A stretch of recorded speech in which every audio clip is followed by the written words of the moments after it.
Well, greetings and good afternoon, everyone. On behalf of the organizing committee, I would like to welcome everyone to the Indigenous Encounters of Art, Culture, and Design 2021. We would like to begin by acknowledging the Indigenous peoples of all the lands that we are on, and where I am today in Toronto, covered by Treaty 13, including the Mississaugas of the Credit and Chippewa bands. While we meet today on a virtual platform, we would like to take a moment to acknowledge the importance of the land we each call home.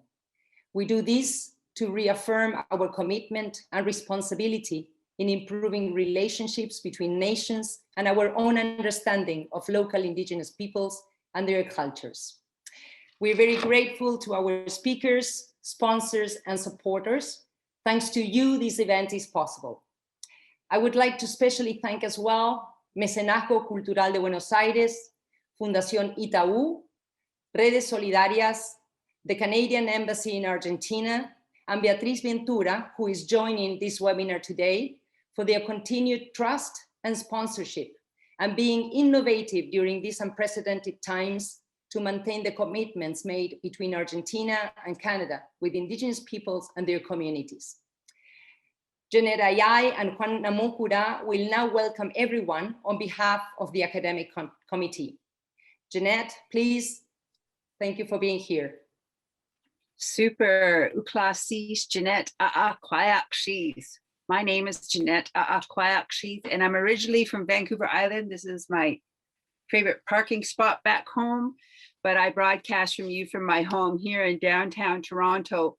I'm super excited to be invited here today as part of the academic committee, and so excited that we're able to carry forward our voices as Indigenous peoples and artists and thinkers and leaders across the Americas. And I'm very pleased to have shared the logo that I actually designed during my master's thesis, focused on healthy relationships, and it was a way to bring generations together.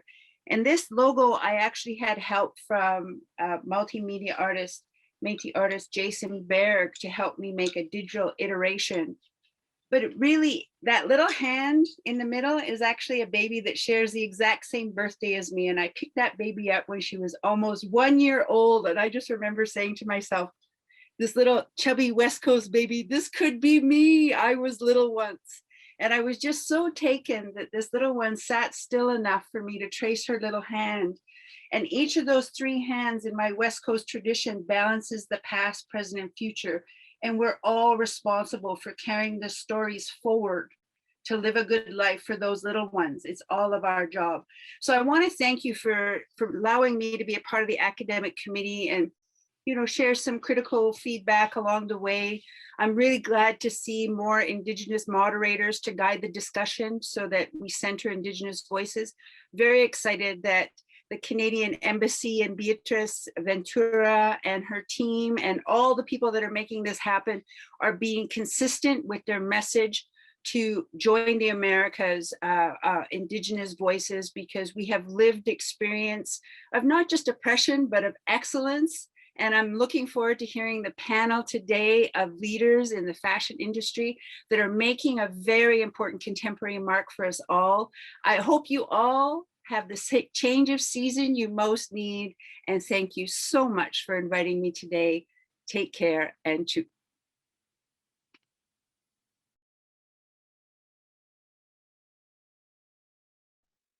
Juan, if you would like to, you need to unmute your phone to welcome everyone. Hola, hola, hola. Hola, ahí estoy. Bueno, Marí, Pupeñí, Pulamien, Puguenei.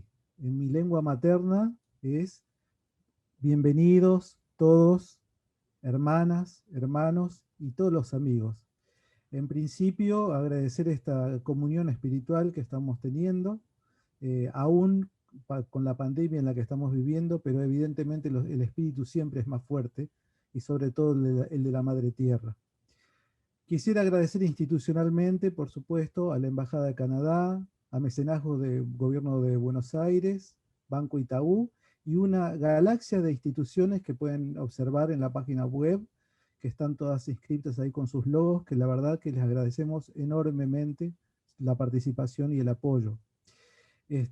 Por otro lado, también les agradezco a todos mis hermanos que están participando, porque todos sabemos que la única manera que estas cosas se solucionen, y sabemos de qué estoy hablando, de algo que empezó hace 500 años, se va a solucionar con interculturalidad, con amor y mucha paz, que es el consenso que nos debemos todos los pueblos originarios hacia los pueblos no originarios. Agradezco la participación de todos los que están en este momento también conectados de Argentina, Bolivia, Brasil, Canadá, Chile, Colombia, Dinamarca, Ecuador, España, Francia, Guatemala, Italia, México, Países Bajos, de Nigeria, Panamá, Paraguay, Perú, Gran Bretaña, Estados Unidos, Uruguay y Venezuela, y se siguen sumando. Así que en nombre de nosotros aquí, del sur del continente, les damos la bienvenida y todo el corazón abierto para pasar esta semana que va a ser, sin lugar a dudas, algo hermosísimo y precioso para guardar en nuestra memoria, corazones y espíritu. Bienvenidos. Thank you very much.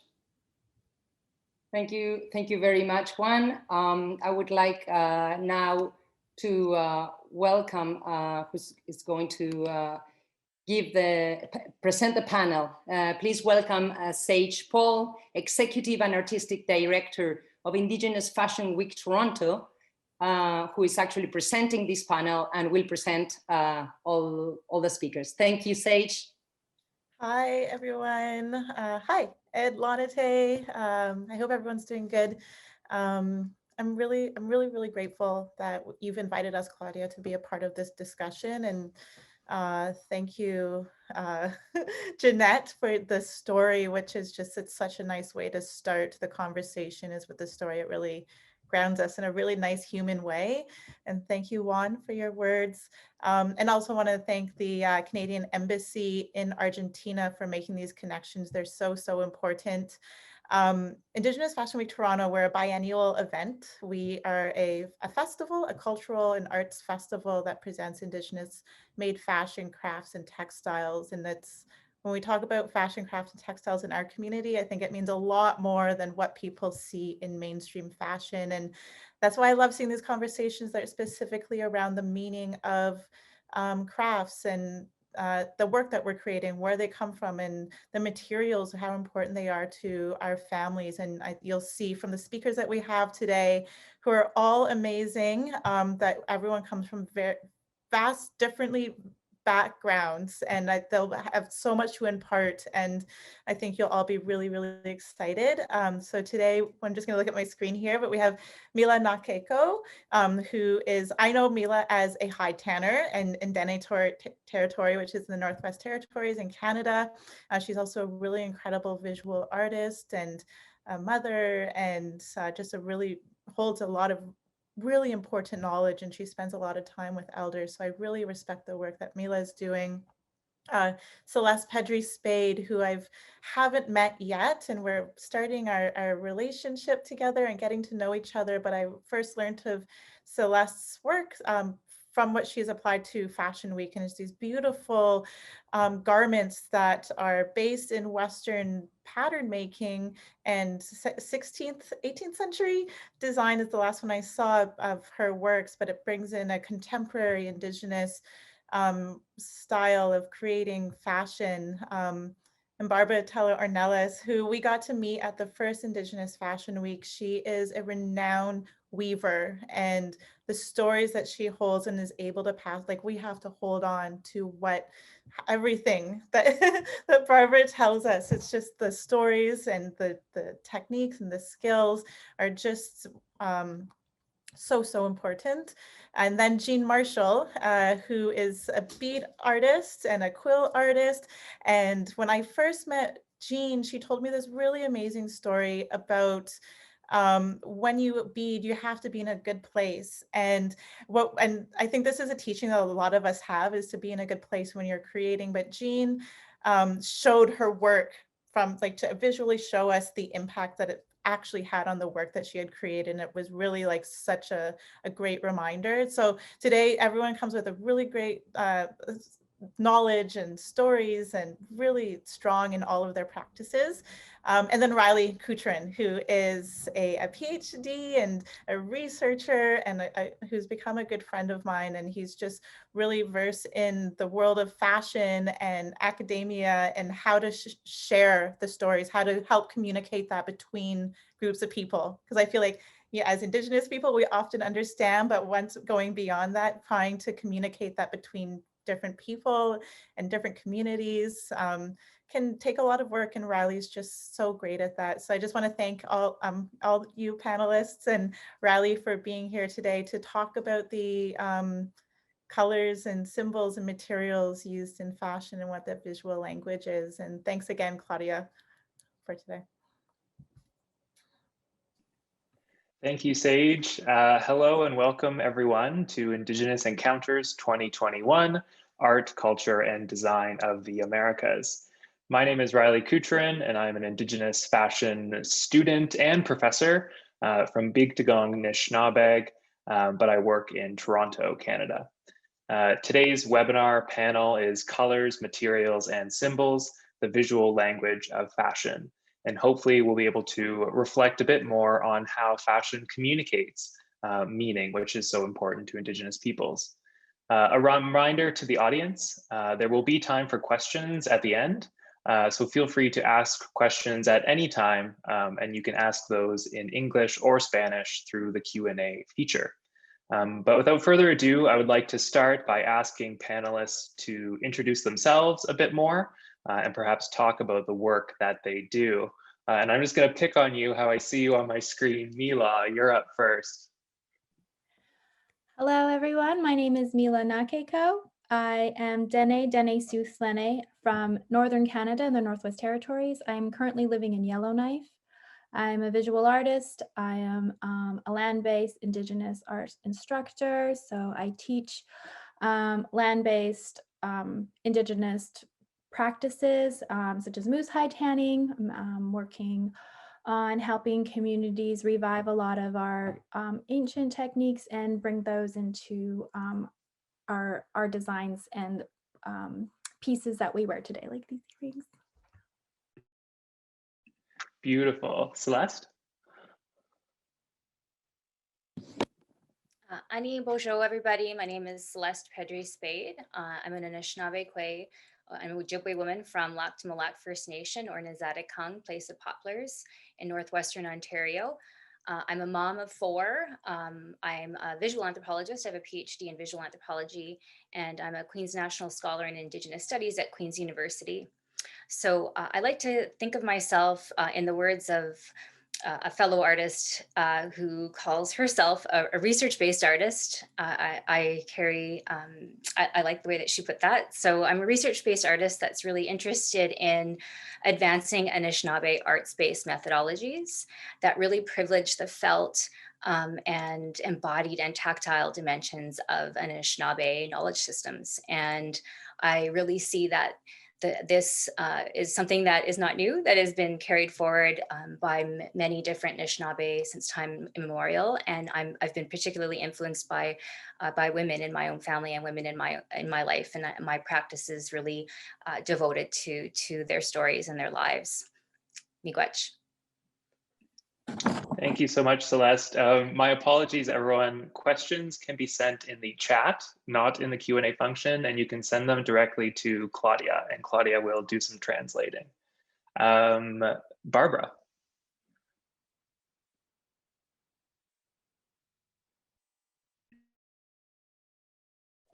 I'm trying to unmute myself. Hi, Yat Eshe Barbara Teller Ornell Sinshia. Kabahin Snow to Hedini Bashin. Nagani Dashanal Ashini Dashache. Adode the Tatasodena.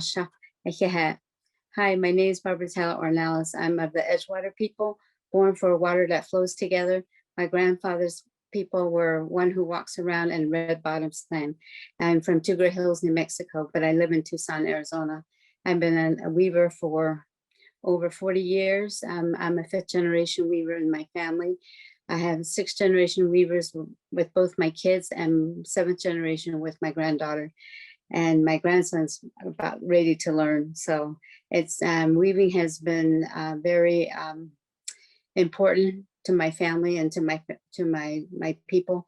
It has brought us a lot of recognition, a lot of peace, a lot of joy, and it's kept, my grandfather always told us to keep weaving, because it helps you keep your family together.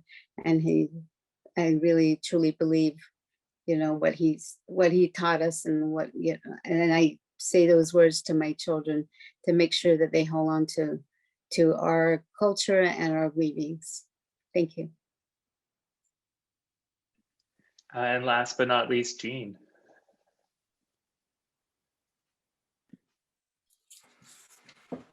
Bonjour, Gakanawia, Jean Indigenous, Kitchen and Makers have been Donji, Mayangan and Dodam, Namki Wakudang, Ninda. Hello, everyone. My name is Jean Marshall. I come from a place called Big Trout Lake in northwestern Ontario, and I am from the Wolf Clan. I'm visiting today from Fort William First Nation, located along the shores of Lake Superior. I appreciate being invited to be a part of this conversation. I've never done anything like this before, and it's quite exciting. Quite an honor to be amongst everyone here. Miigwech Bizendawi, and I appreciate, thank you for listening. A bit about myself. I'm the founder of the Anumki Art Collective. We strive to support Indigenous makers from our territory. My main interest is in emerging artists, so young artists I enjoy working with. I also do curatorial work that is specifically centered around emerging artists as well. As for my own personal arts practice, I'm a bead worker and a leather worker. I'm also an aspiring hide tanner. So Mila is actually one of my mentors. So she has really helped me to get to where I am today. Yeah, so I don't know what else to say right now, but there we go. Perfect. Thanks so much, Jean. Thank you, everyone. And sorry, one last shout out. We have to give credit and gratitude to Katie Mooney from the Indigenous Fashion Week Toronto team for setting us all up and connecting us, which is for sure a bit of work given how geographically separate we all are. So miigwech, Katie. When I was listening to all of your introductions, I think what stood out was the importance of relations. Jeanette mentioned, the need for healthy relations. Celeste, you were mentioning the important women in your life. Barbara, passing on, these skills to the next generations. And so all of you are teachers and mentors. But I'm wondering, who were your teachers and mentors? And if you could reflect a bit more on the relationships that shaped you and in your practice. Jean, I see you smiling. Can I take that as an indication that you should go first? Sure, I'll start it out. I guess who are my teachers and my mentors? I guess the first thing that comes to mind is the land is our teacher. For myself, the materials that I use primarily come from the land, and a lot of the Anishinaabe people here work with materials such as birch bark and porcupine quills, bone, fish skin, whatever you can find is from the land. So the land is always teaching us. So I think first and foremost, that's what I would like to acknowledge first as our teacher. And I think that's worldwide. In terms of mentors, I mean, Mila has been critical in my journey as a 45-year-old woman. I didn't have someone to teach me how to tan hides growing up. So for me, I'm an auntie, and as an auntie, I take my role very seriously. But I have a responsibility to the young people in my life, and I like to imagine that when they get to be 45 years old, that they'll say they remember their auntie teaching them how to tan hides when they were young, because I wish I had had that. And I think because of our history, we kind of just got sidelined there. I think that's all I'll say for now. No, thank you. I'm conscious of this translation. I really hope we're articulating land and environment. It's, like, how do you translate land? Because land is everything and it gives us everything.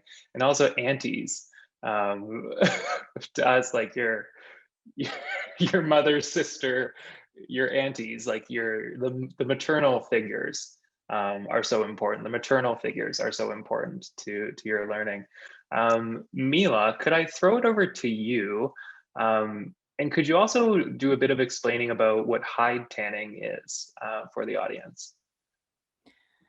I do have some photos on a slideshow when we're going to go into that part of it, because I did think that it is interesting to try to translate the work that I do and just talking about it. So visually, like a moose is a very large animal, and to turn that into leather for us to use to make our work is it's kind of like, for some people it's really hard to like visualize or imagine.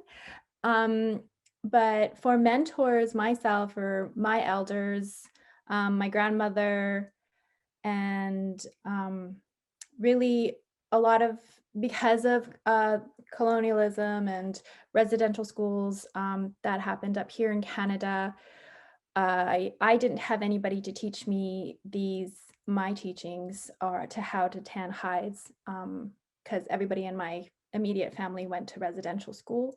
And so I had to really like reach out of my family and go out into different communities to find elders to teach me. And so it really was a very few years journey to reclaim a lot of this knowledge for myself.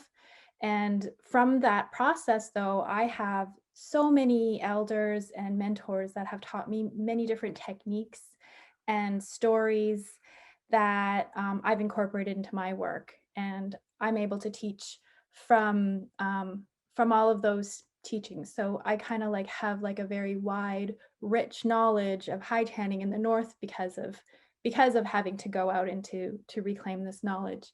And like Jean, I think that it's important to teach. So this is why I teach and I mentor people, is I don't think it should be that difficult to reclaim our knowledge. And I'm trying to like be able to make it easier for people to learn our traditional techniques and be able to use our land like our ancestors and reconnect with community and with the land through some of the work that I do. And also, one of my mentors or my teachers are stories, or our oral histories. So when I hear a story of how like an elder's grandmother did something, I will go and I'll use that, like I'll take the story and I'll just try to recreate that in my work. So I'm like actually learning from oral history. So I think that speaking with our elders and sharing our stories are so incredibly important for reclaiming a lot of things that have been lost in our communities. And so, yeah.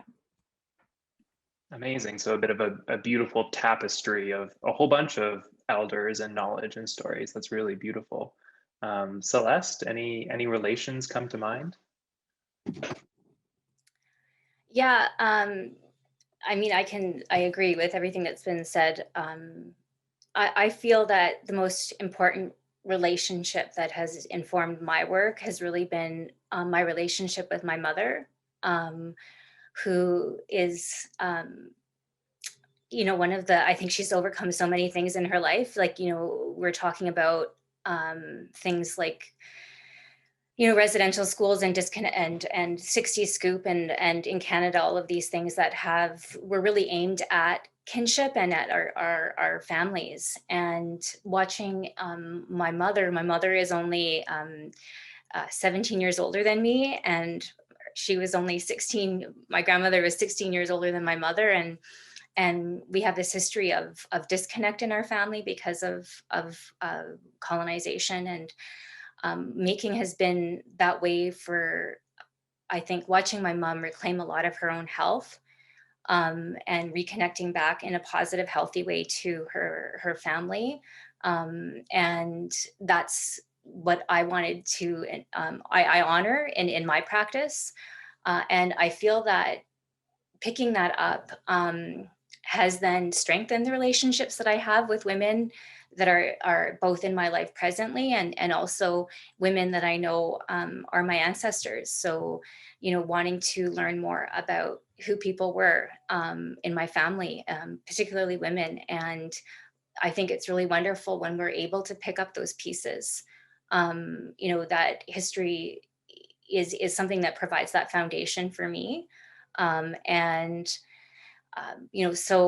for me, I think that the water has always and will continue to be a great teacher to me. And I think that this is in my work. A lot of that is in my work. For me, just knowing and knowing also the history of that water in where I'm from in Lac du Mille in Nezadekung, knowing how water was a medicine. Water was the place where we bathed our kids. The water protected us during times where we were the only ones that knew how to navigate particular water systems. The fact that there's mostly water where we're from. And so really building that relationship to me and being in place. So doing that, actually being in the water and spending, like in the summertime specifically, I spent a lot of time on the water. And so, yeah, those are just some of the initial thoughts that come off the top of my head. Miigwech. Amazing. Barbara, what are you thinking about? Who are my mentors? I would say I learned the legends and the stories of weaving from my grandmother. I learned the basic weaving from my mother. I learned the techniques and design from my sister. But the biggest mentor I have is Spider Woman. Spider Woman went to our 4 sacred mountains, and she picked rain from one, which represents the warp that is here, represents rain. There's a top warp, which is a male warp, and the head of the here represents the female. And then from another mountain, she picked thunder design. So the stick that you see here is called Bag English. That means thunder, thunderbolt. And then the pattern that you see here is from patterns from the thunder, from the lightning. And then from another mountain, she picked plants. And from the plants, we got colors. And so all the colors you see here come from the earth. And from the last one, she picked wood. And with the wood that she collected, she made the loom. And the loom represents everything. The top beam up here, that represents the sky beam. The beam down here represents the earth beam. And then you have daytime and nighttime. So it all squares in one place. And so I'm also a teacher, and I teach all the young ones that come to me. I teach them everything I know. I teach them the stories. I teach them, the weaving parts and stuff, because I want this to continue. I've taught both my children how to weave. I taught my granddaughter how to weave. I'm going to teach my grandson how to weave. And I made sure they know what they're doing so they can pass it on. And I teach a lot of Navajo students that come to me, and I tell them, move it forward, make sure that you teach your children and stuff, because a lot of them come to me and they say that their grandmother used to be a weaver, which means their mom didn't learn. So there's a broken, it's broken right there. And, a lot of them, like Mila said, they went to boarding schools, and you weren't taught your culture in boarding schools. And but my mom and my grandma, especially my grandmother, my paternal grandmother, made it a point that every time I came home, it was like Thanksgiving, Christmas, Easter, summer vacations, there was always a loom ready for me. And then they would say, take 5 minutes and then get busy, and they never let me forget my language. They never let me forget my stories, my songs, and my prayers.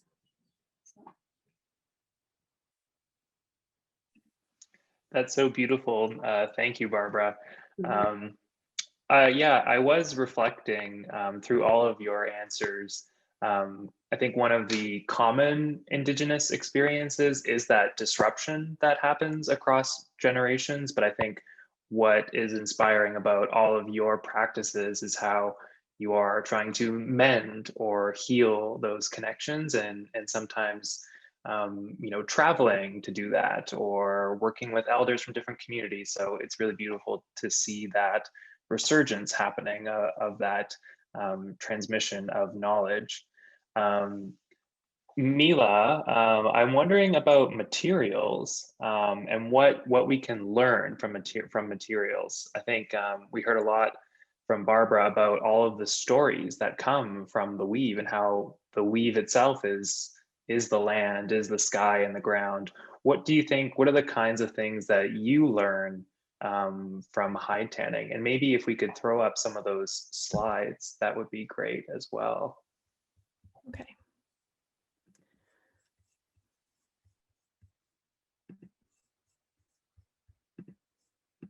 Oops, just a minute. So,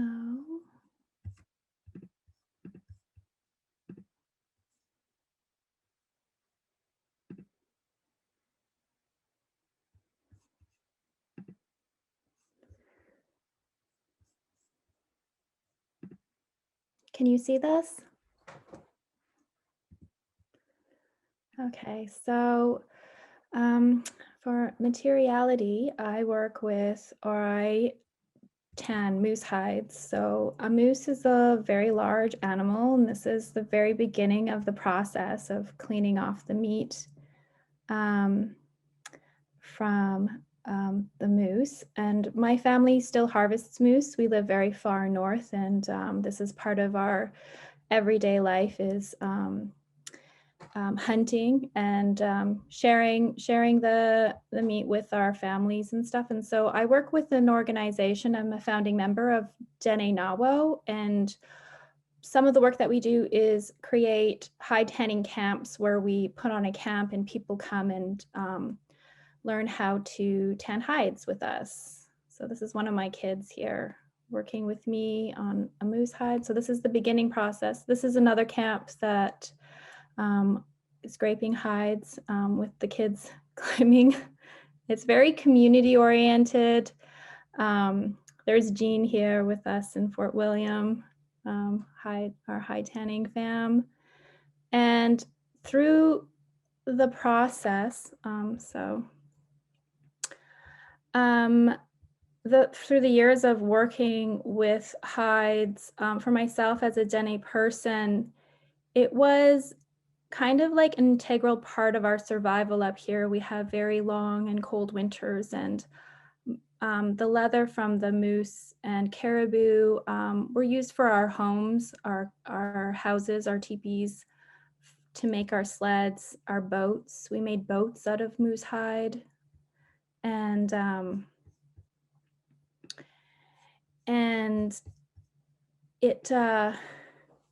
it's really like a foundational Dene process. And to us, like aesthetically, a moose hide is the most beautiful thing that we make as Dene people.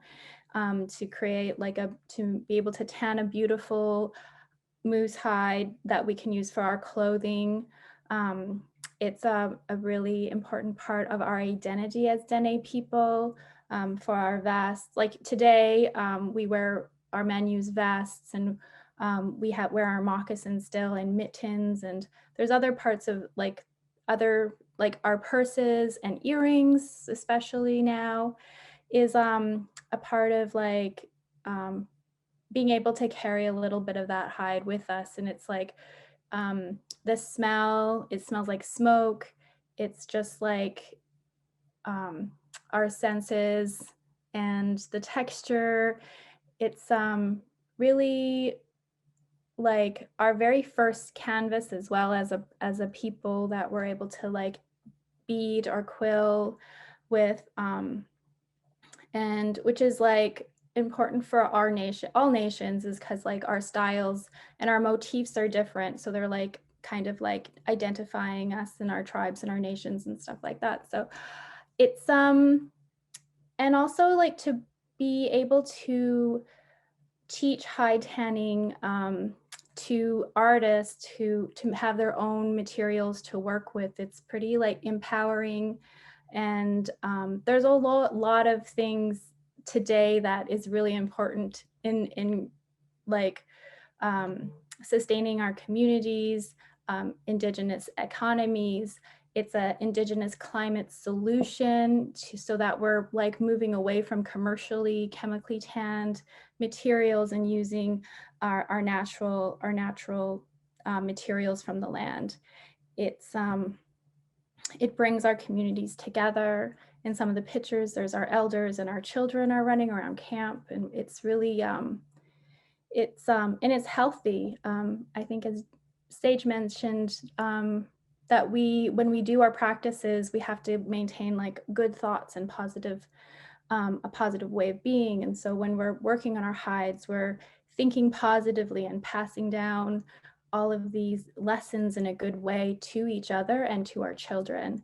And it's just a very beautiful example of communities coming together, families coming together and working together in a positively and physically. So we're physically active and we're outside, and it's hard work, and you get strong, you have muscles, and it's so it's just like all around. There's so many different aspects to making up just the leather itself. And it's also just culturally, it's important. And also like on a spiritual level as well, there's a component of bringing our spirituality into it, that we are thinking of the spirit of the animal and the hunter, the harvester who harvested the animal, and making sure that they're honored and respected throughout our whole entire process of making the leather. Thank you so much. We had a question from the audience: why tanning hides? But I feel like you just explained it. It's central.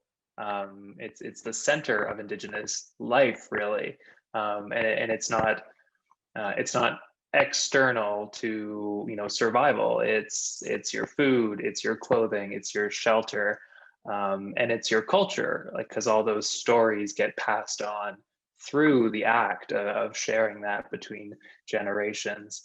And then a second part of that question was, how do you feel when you tan? But I think you hit on that as well. It's very sensorial. It's the smell, the touch, the texture. It's a whole body experience. But Jean, you have also done some hide tanning, and you were in one of those photos. Do you maybe want to pick up on that feeling of hide tanning? Sure, absolutely. I get excited when anyone talks about hide tanning. It's just awesome. I was saying to someone yesterday that when you work on making your own leather, it's kind of like having a really good job that you really, really love. And then when your boss gives you the paycheck, you forgot that you were doing it for the money. So like that's kind of you're like, oh, whoa, yeah, like I'm getting paid to do this. There is a payoff in the end. Doing all the work is the leather and working with the leather. But for me, what I'm really loving right now as a learner is like everything that's in between, because Mila's an experienced hide tanner. She knows how to do everything. So whenever I have a question, I can just ask her, even though she's really far away. She's always willing to help and share with me and guide me. And I forever appreciate that. But it's that in between, everything that happens in between. So for me, like I have my hides up in the yard. You know, what strikes me always is the curiosity of people driving by. Some people have no idea what I'm doing and they think I'm crazy. Some people drive by and what happens is they stop and they get over to their car and they say, I remember my mom doing this. I remember doing this when I was little. And I think that's what I really love most is the stories that come out and the memories that people have. And like Mila said, like that gap, that generational gap, you know, she had to go on her own journey to figure all of this out. And that's what a lot of us are doing right now. And it's interesting. I was telling my sister this weekend, when I was working on my hides, you're thinking it's a spiritual experience. You know, your body is involved in it, your mind. Yeah, it's body, mind, spirit work. And I was scraping away. Just, you know, you have a tool and you're constantly scraping. You're just going like this for hours and hours, weeks and weeks on end. Especially if you're by yourself during the pandemic. So I'm thinking to myself, you know, oh, wouldn't it be nice if I had someone to show me how to do this, or someone to come and look at my hide and actually say like, oh, this is what you need to do next. My neighbor drove down the road and I stopped and chatted. He said, how's it going? And I always said, oh, I'm still scraping. And so he said, you'll get there soon. And so he drove by and then he said, you know, my mother-in-law is staying with me and she's a hide tanner. And so 2 doors down the road from here, there's a experienced hide tanner. So I just thought, you know, how amazing it is. The act of doing and the act of asking is so important during this time. I believe we're living in a time of urgency. Our elders are aging and they're dying. And when they take their knowledge with them, it's gone. So it's so necessary for us to take the time to spend with these people. So I just met this woman like 2 days ago, and she's going to show me how to do the next step. I have my hide ready for, like, I have my hide right here. I'll show it just because Mila's there, but it's not like a whole, it's about a half a hide. So that's the leather, but I'm ready to start braining it and doing the next steps that you need to do to make it into leather. So this elder, Lena Goodwin, is going to show me. So I think that's awesome. And another thing I wanted to mention that, like in our culture, like many other Indigenous cultures, there's a reason for everything and a purpose for everything. And with the moose or with any animal that you're going to make their hide into leather, it's their brain that you use. You make a paste out of it, and that's what treats that hide. And I just have always thought that's so amazing. There's a purpose for everything and a use for everything. And for me, I'm not a hunter, but I'm going to be a hide tanner, and a part of that relationship building with the hunters. You know, there's hunters everywhere in this territory.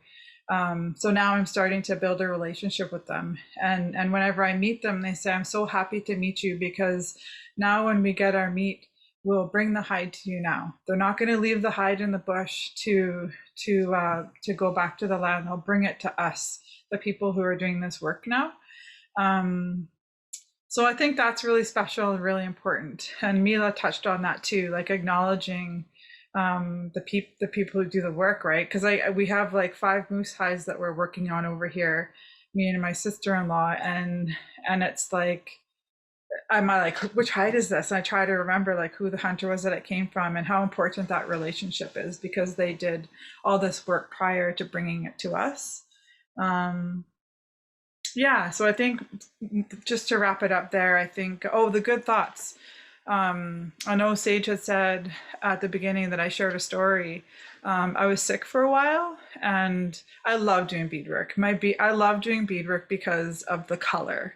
So for me, it's how I can express my joy and my love for life. I express that in my beadwork. I can't always do that verbally, but I feel like in my art, I express myself. So I was sick, and when I was sick, I couldn't use any color. I didn't have the energy to pick color, and so I had some work to do, and it was all white beads.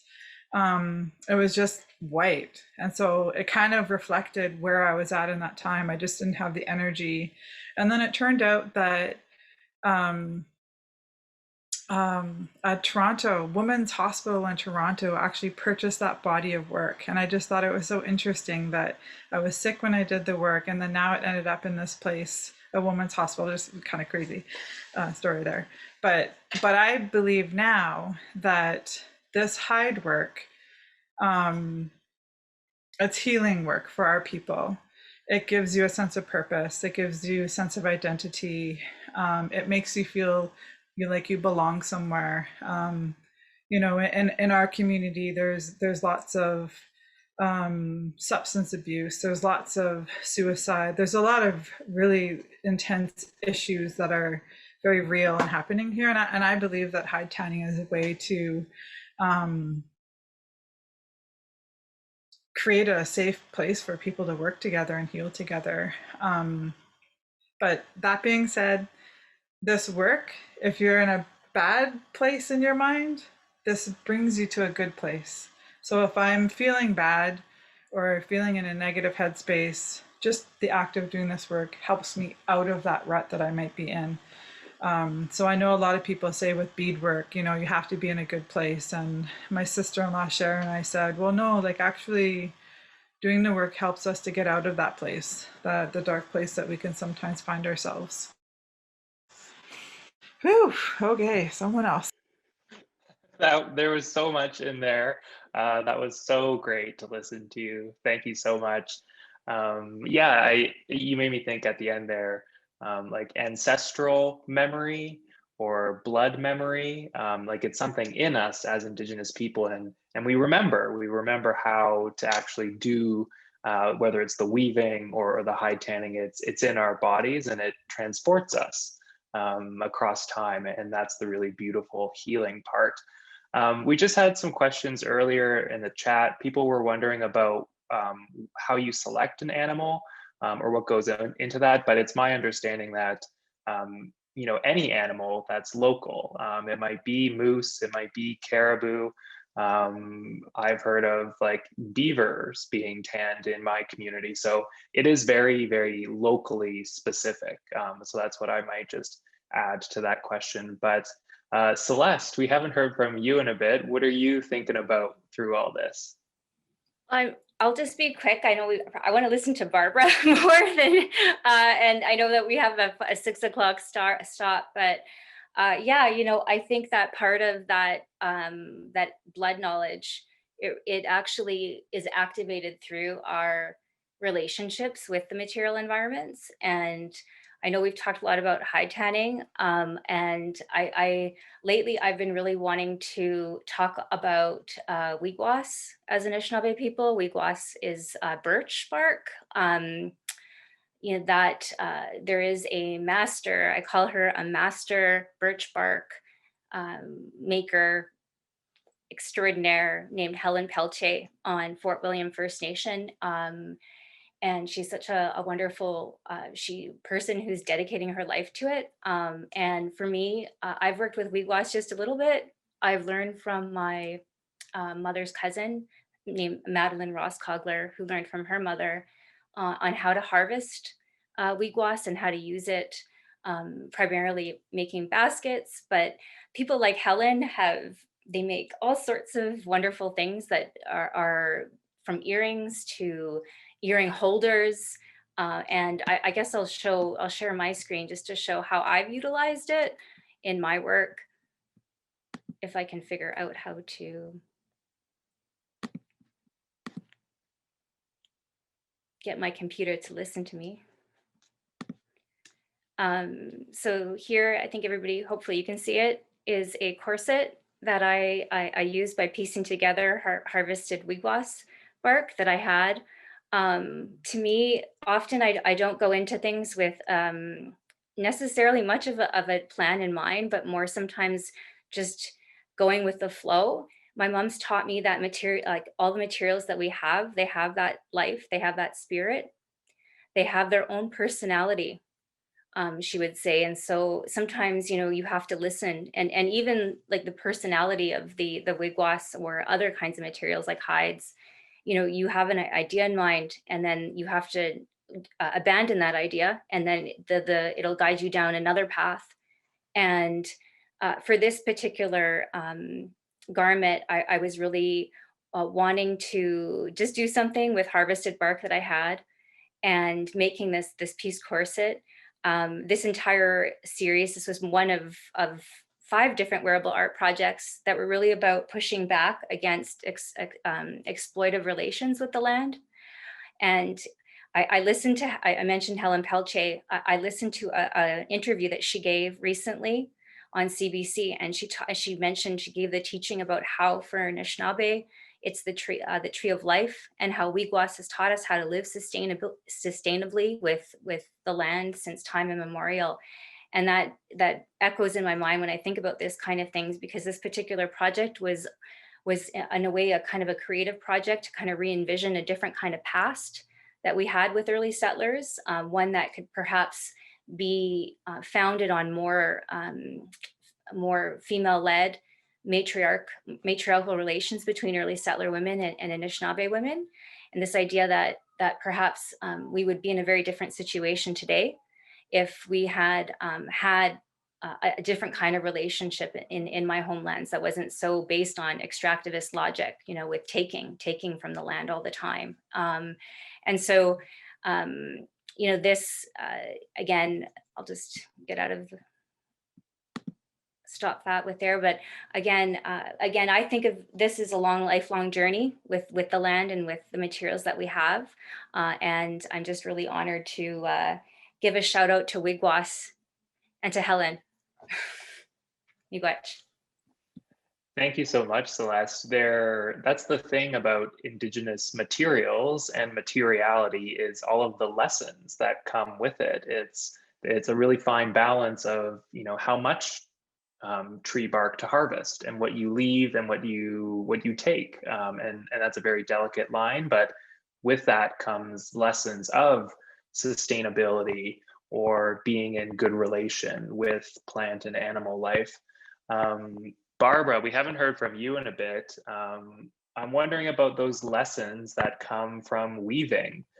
You mentioned like the shapes, the colors of the weaving. What gifts does weaving offer for you? Well, and my people have a saying. We say sheep is life. Everything that comes from the sheep we use. We use it for meat, and we use their wool for weaving, and we use it for felting. We use them for to make clothes. It's like when before the Spanish and the English came, we had woven dresses like this, and there's 2 panels. There's one in the front and then one in the back. And then as the Navajos were rounded up and moved to Bosco Redondo, they moved from Arizona all the way down close to the Texas border. They were held prisoners of war down there, and so the ladies down there, the Navajo ladies, started weaving their dresses with 4 lines. Yeah, got 1, 2 black and 2 black up here, and that represents the 4 sacred mountains. And then because the dresses remind them of home, and they make their dresses as dark as possible so that they're able to sneak out of the prison and then make it all the way back to their homeland. But they always had a manta with them, a blanket, to keep them warm and to keep them safe from the environment, And so we always had weavings to sustain us and protect us from the elements and stuff. And we were always told you have to be in balance to sit in front of your loom. You can't, because we were told that our pieces have their own spirit and their own you know, how you feel when you're working on it, they take it on. And so you have to be in balance before you sit in front of your loom. You can't be angry, you can't be sad, because your weaving will pick up on it. And so you have to be in a good place to weave. And it was very, very hard for me. I had a very, very hard year this year because my son and I both got COVID. And my son was on a ventilator for almost 50 days. And he was in a coma for that long. You know, I ended up in the hospital for 3 weeks. And, you know, and he couldn't calm down, even though he was in a coma. You know, people were doing things to him. He couldn't calm down. So I would get on the phone with him and I would describe to him the weaving parts, you know, and I would say, okay, we're pulling the heddle, we're moving the lightning stick in between, we're opening it up, you know, you're touching the male ring, you're touching the female ring, you're moving your wefts over, you know, and I tell them the colors that we're moving. We're moving the black over, we're moving the white over, we're moving the red over, you know, and just with my voice. And then, you know, I would take my comb and I would hit it, you know, and I would tell them, that's the sound of the heartbeat. That's the sound of the heartbeat of your family and your nation. And so just listen to it. And then he would calm down long enough for the nurses to do what they needed to do. And weaving, you know, has given us a great life. And, you know, it allowed me to travel around the world and teach people and, you know, share my stories of my people with, you know, whoever wants to learn. But for us, it's the really base of our spirit, you know. It brought my son back to me, you know, and he still hasn't, he had to relearn how to walk, talk, and eat and all that stuff.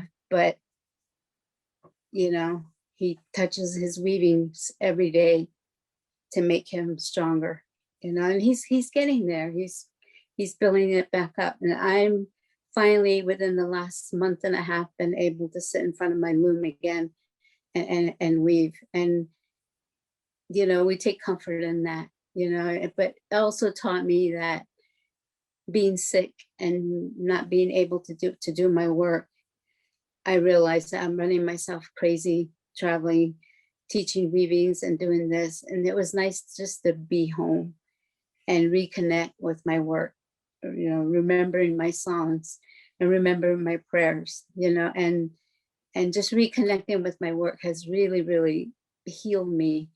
And I know it's doing that for my son too, you know. So to me, you know, weaving is my life. It's the core of my spirit. I think we're all like virtually hugging you right now. Thank you. Coming in for a hug. Yeah. Thank you so much, Barbara. Yeah, the grace of the Creator, you know, we're still here. Yeah. Right. So yeah, it's, you know, there's been some questions about how has COVID affected, you know, people's practices. And it sounds like obviously, you know, some horrible health effects, but also perhaps a bit of time to reflect and time to maybe rebalance. You kind of have to see what are the good things from this horrible thing that's happening, you know. And for me, it's reconnecting spiritually with my work and reconnecting, remembering my songs and remembering my prayers, you know, instead of like, I got to hurry up, Indian market's coming up, I got to finish this piece, you know. Now it's like, okay, I'm going to sit here and enjoy you because you give me peace and you give me joy, and I need that right now. Yeah. People in the chat saying, beautiful, beautiful Barbara, beautiful Barbara. Everyone's loving you, sending love to you. Thank you. Um, Thank you very much. Mila, I know you also spent some time in the bush during the pandemic, right? Was that also a kind of time to ground yourself? Yeah, at the beginning of the pandemic last year, when everything just went into lockdown, and I'm a single parent, I have 3 kids, and so it was really, I had just flown home because I was traveling for work, and then I had just flown home, and everything shut down, and so my kids were home, and then there was just so much uncertainty, and so I was just consumed by the news and by the social media and what's coming in the news, and I was just like, what's happening? And my kids are home. All of my work was canceled. I've had like no work, and just it was just I was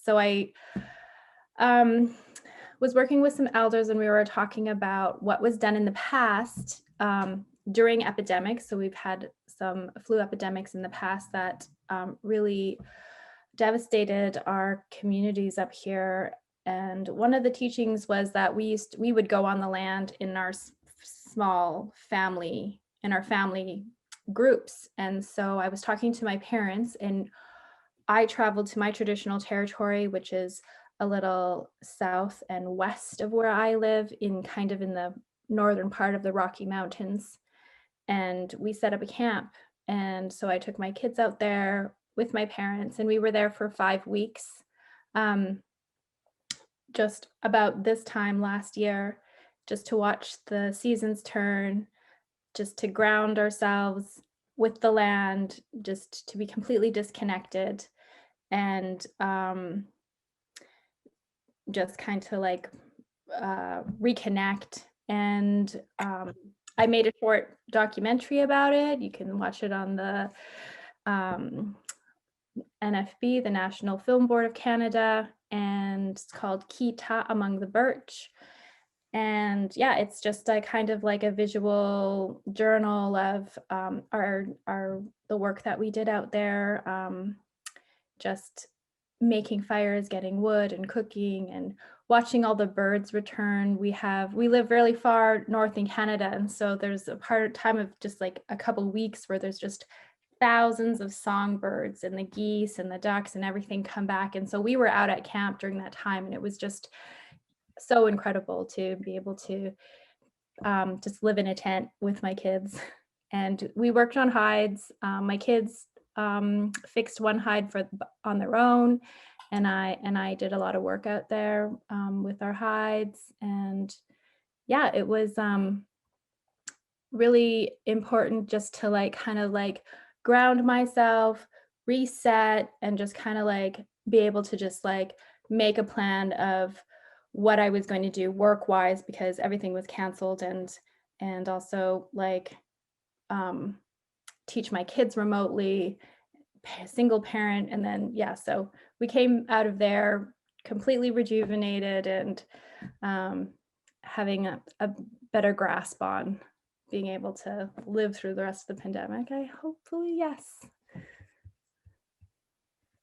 Beautiful. So a time to slow down. And then you mentioned seasons. And I think that's also really interesting, because in our fast-paced lives and in the fashion industry, seasons is something very different, right? Seasons are about trends, and it moves so quickly. But seasons, real seasons for Indigenous people are so important, and they themselves have a lot to teach us, the changing of the seasons. There's lessons in that. I'm wondering if that might connect us to the fashion industry. And some people have been wondering about the commercial side of fashion.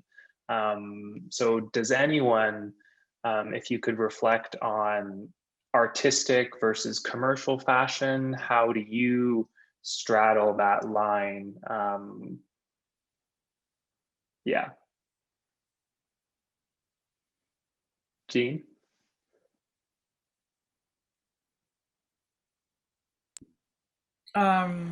I'm not really sure how to answer this question.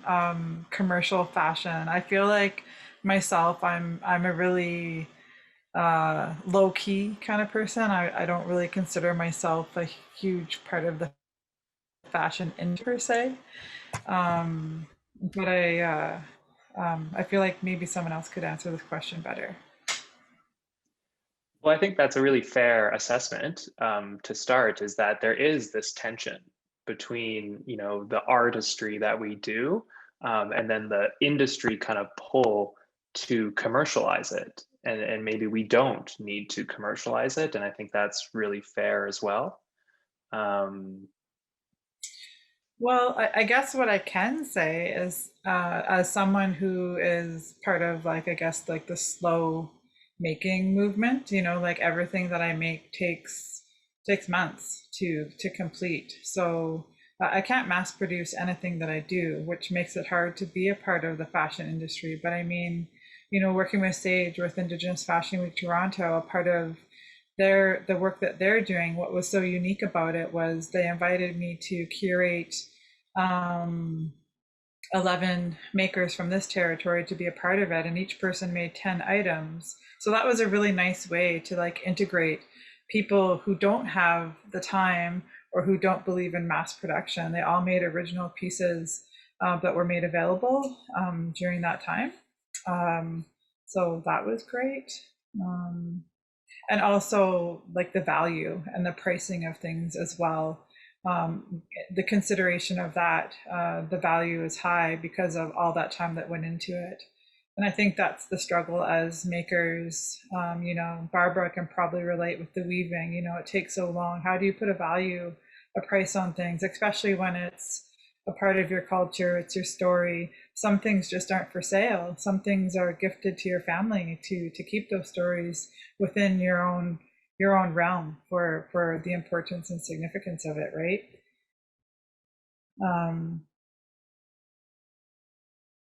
Yeah. Anyone else? Yeah, Barbara, do you have any response to that? Well, I showed you the outfit, you know, that my people wore before we had interaction. And right after the Navajos were rounded up and moved to Bosco Redondo, which is Fort Sumner, New Mexico, they saw the Spanish woman. They were wearing velveteen tops and calico skirts, you know, so, and they traded their weavings for those, for the, you know, those clothing. And so when they came home, they realized that it's easier to make those dresses and the shirts instead of weave. You know, you have to weave this whole outfit.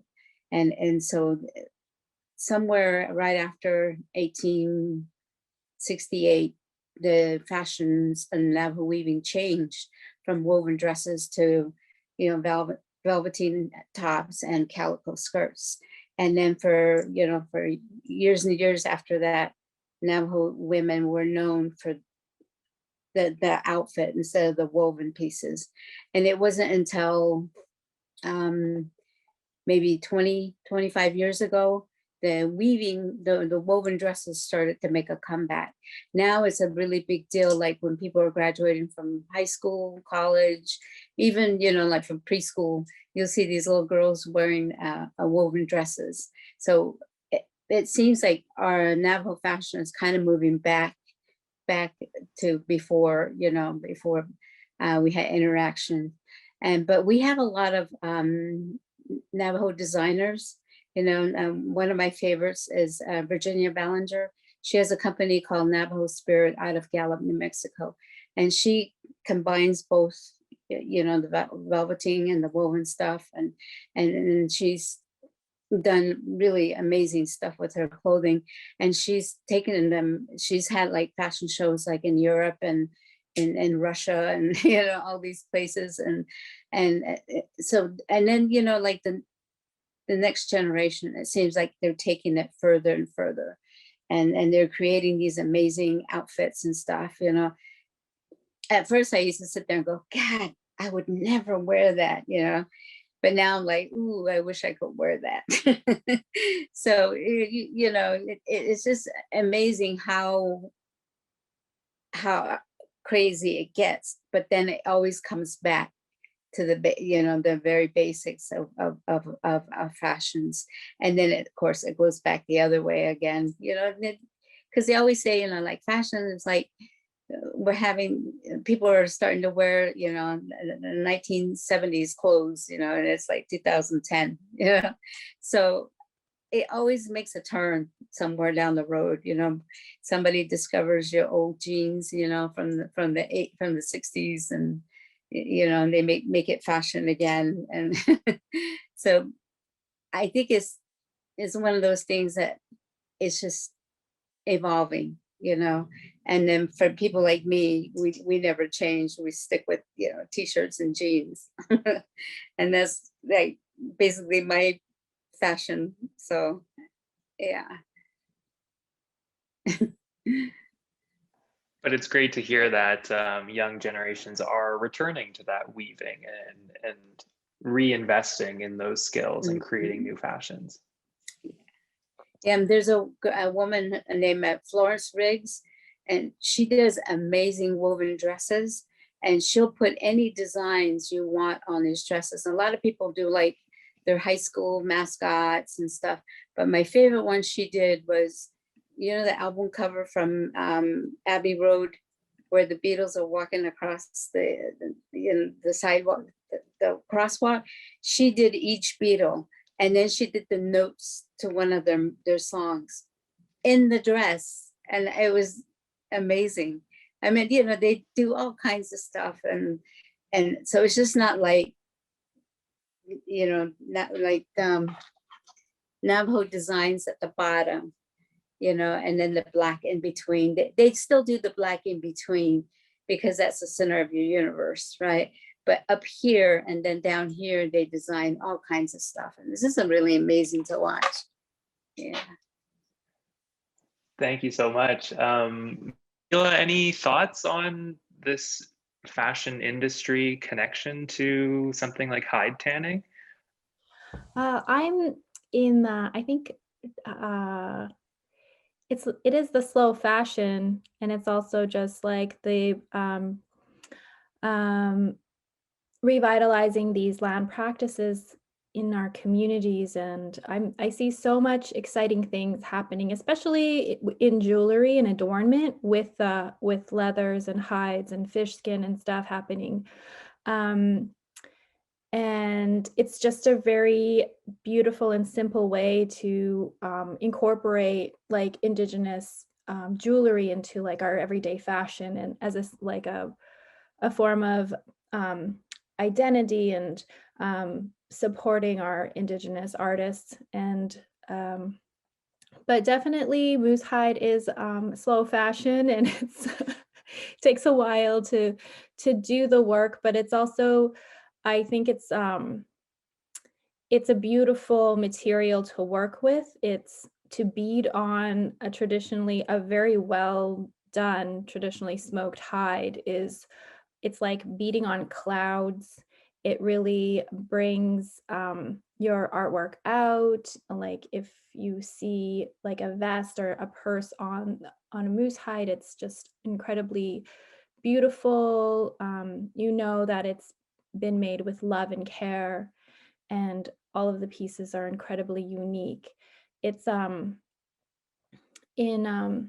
Indigenous fashion, I think like across like the board, though, everybody is really working to do things sustainably and ethically in creating their lines of their fashion lines. And I really appreciate all of the work that a lot of Indigenous fashion designers are taking in considering in the environment and being able to pay people properly and trying to protect our work. There's a lot of like a cultural appropriation happening. There's a lot of designs being stolen, and there's a lot of like, it's so being putting yourself out there is is hard, but it's also, there's some really incredible, beautiful things happening in Indigenous fashion, and I'm very excited about it all. You mentioned fish skin tanning, and this is what we did this past semester at my school. We were tanning fish leather, and so this is like a very soft, supple salmon fish skin that we were able to turn into leather. So that's what we were doing with students this semester virtually, because you could do it in your own kitchen. You didn't have to come to campus, so that's what we were doing. But thank you for those reflections. I might just add that I think I see the space luxury because that better describes, I think, all of the work and the quality and all the spirit that goes into it. So I think that might be a helpful kind of framing because it deserves that kind of, you know, luxurious feel and price point. But I'm also cautious that it's not a luxury for Indigenous people, it's a right. You know, we should have these things. They should be available to us and to our communities, but that's one avenue I see for commercialization is framing it as a luxury and charging prices for it that more accurately reflect all the time and the hard work, the sweat that goes into it, that hours of scraping that you do, Jean. We have about 10 minutes left, so I might ask all of our panelists if you have any final words, or Jean, you said you might have a few more images that you wanted to share with us. I don't have to do that. I just, the talk was color, symbol, material. So I just put together some pictures of my work, but also other people's work that could be interesting. I don't know. I don't even know if I know how to do it. I could just put them on real quick and then be done.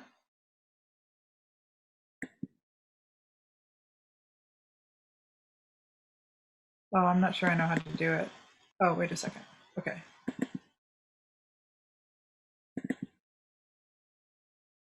I'm not sure what you guys are seeing.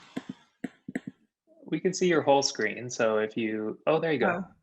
Does that look okay from your end? Oh, I don't know how to do this. Well, this is the work. I'm just going to show you beadwork and quill work, which is, I'm not sure how to do this, you guys. If you Jean, just please click on that, open full screen. Yeah, that's pretty good. Yeah, but then I don't know how to go to the next one. I'll bring up this picture of Helen Peltier's work because Celeste had mentioned Helen Peltier, and this is one of her baskets that she made. So as Celeste had said, like Anishinaabe people in this territory, birch bark is equivalent to gold. We use it for everything, for medicine, travel, for everything. I really wanted to show this image here mainly because beadwork is what I refer to as a dialect. Beaders all over have their own dialect depending on who they are and where they're from.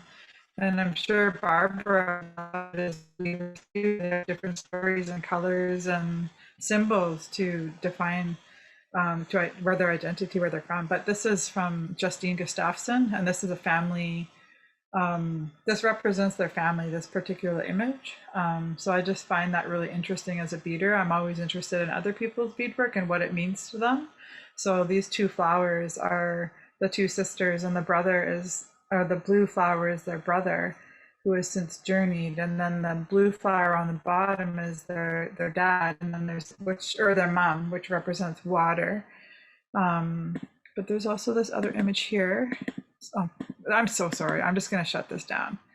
I'm going to show one. This is a part of. Oh no! I'm just going to like show you one more picture, and then we'll just.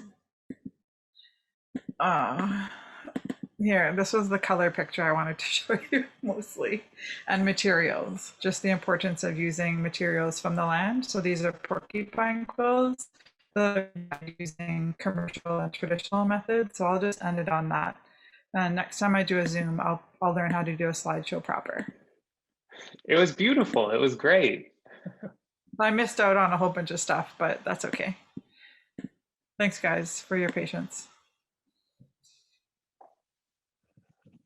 But I love that natural dyes is a part of this as well, kind of exploring what creates color, I guess, in a sense.